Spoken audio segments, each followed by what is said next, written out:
Welcome to the shop, my friends. Steve here at SKS Props, and in today's build video, I've got something a little bit different. I'm doing a generic superhero chest armor set that you could utilize for multiple different superhero characters.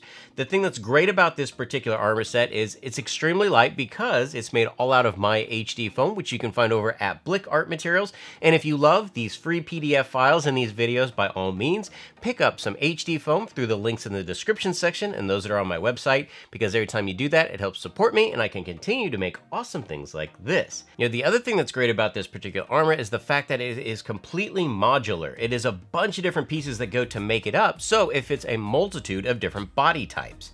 Now, with this generic armor, I can picture numerous different characters. I look at Gambit and Batman and Wolverine. For this video, I'm going to be turning the armor into Red Hood, so let's go ahead and get started. To start off from the template, I'm going to take parts A and B. Part A is going to be transferred onto some 10mm foam and cut out.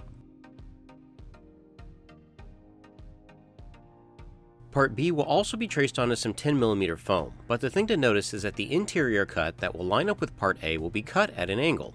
This angled cut will allow the bottom of the chest to have a slight curve, while the outside of Part B will still be cut at a 90°. To attach the Part A and B pieces together, I'm going to be using some weldwood contact cement. After the contact cement has become tacky, the two pieces can be firmly pressed together.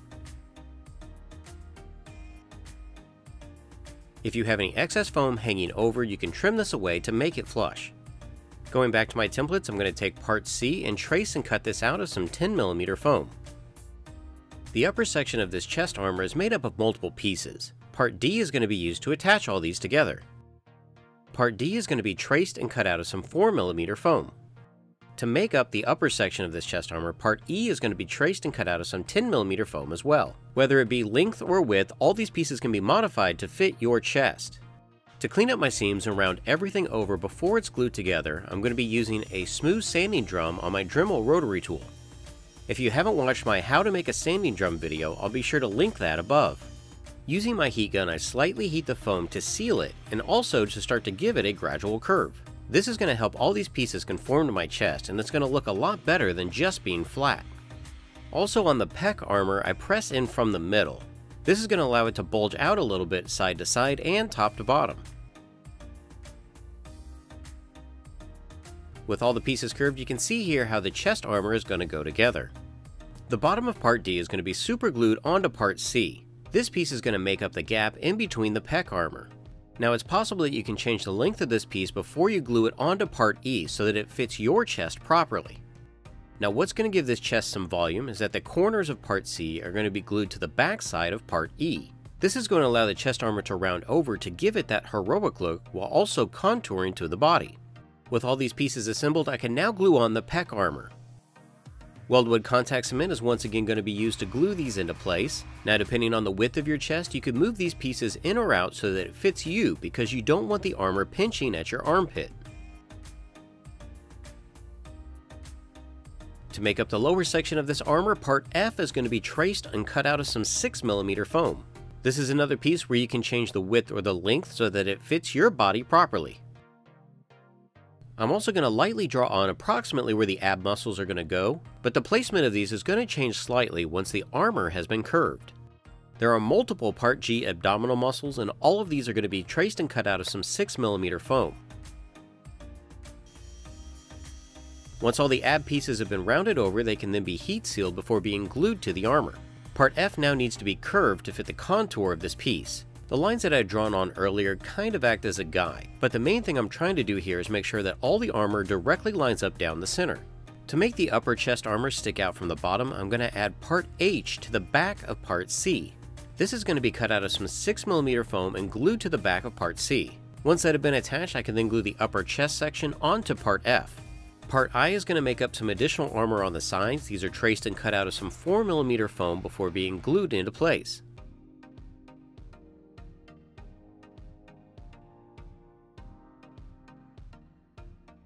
Now I can work on the sides of the armor, and I'm going to start by using Part J. I'm going to cut this out of some 6mm foam and round everything over with my rotary tool.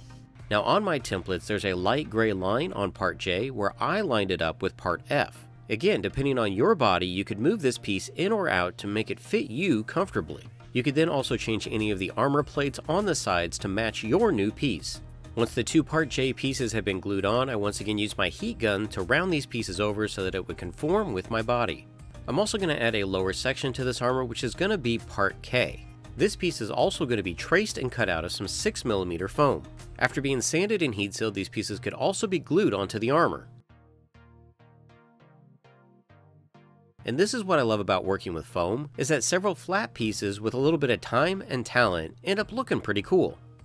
Now I can go ahead and add the side details, and these are going to be made up of all the Part L pieces. Now on your chest armor, if you change the placement of Part J or Part K, these pieces may also need to be manipulated. All of the Part L pieces are made out of 4mm foam. Just like everything else, all these pieces are sanded and heat sealed. But the big thing to note here is that they're glued onto Part J and Part K while those pieces are slightly curved. Gluing these pieces down while the chest armor is curved will make sure that they retain this shape.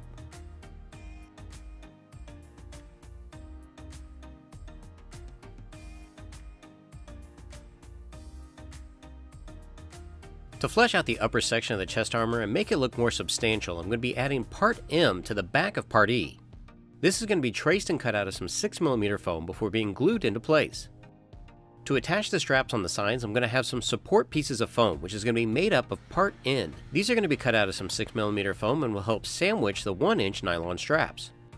To make sure my nylon straps don't pull away, I'm going to be using a double adhesive method of high temp hot glue and super glue. After that, Part N can then be glued on top. This multi-step process makes sure that these straps are extremely secure and they're definitely not going to pull away from the foam. I'm going to be using parachute clips to attach all the straps, which is definitely my favorite way and a lot more secure than Velcro. For right now, safety pins are placed into the straps just to give me a rough idea for placement. For the straps at the top of the armor, I'm going to transfer Part O onto some 6mm foam 2 times. These pieces are then sanded and heat sealed and can be slightly rounded over with my hands. The Part O pieces can now be glued onto the chest, and here you can once again see that I'm also using a double adhesive method of contact cement and super glue. Now depending on your chest placement and body size, you may have to lengthen or shorten these pieces so that they fit you. With the Part O straps now in place, I'm going to trace and cut out Part P out of some 6mm foam. Just like the Part N pieces, these are going to sandwich some nylon straps that are going to crisscross across the back.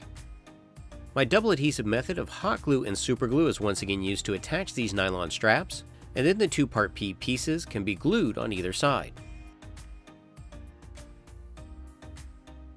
Just like the strap across the back, the 2 diagonal straps will also use parachute clips. I cut 2 nylon straps approximately 24 inches, and these can then be glued onto Part O. To secure these, I then glue a small piece of 2mm foam on top.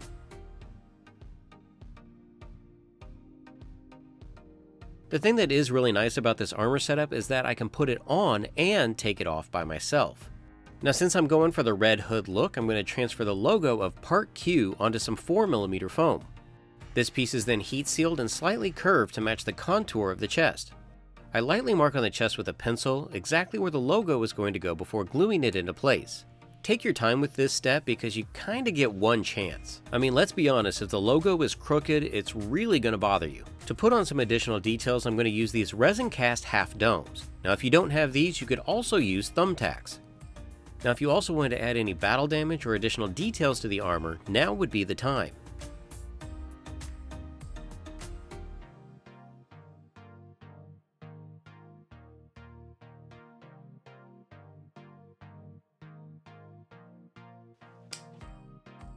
So that's going to be a wrap on part 1 for our superhero chest armor build, but what if your character doesn't have a cape or a jacket obscuring the back half of the armor? In part 2, I'm going to go over different panels that you can add to this armor set to complete the entire piece. And if you are building any of my builds or utilizing some HD foam, be sure to tag me at SKS Props on Twitter and Instagram because I want to see your creations. Until next time, build your best with the best.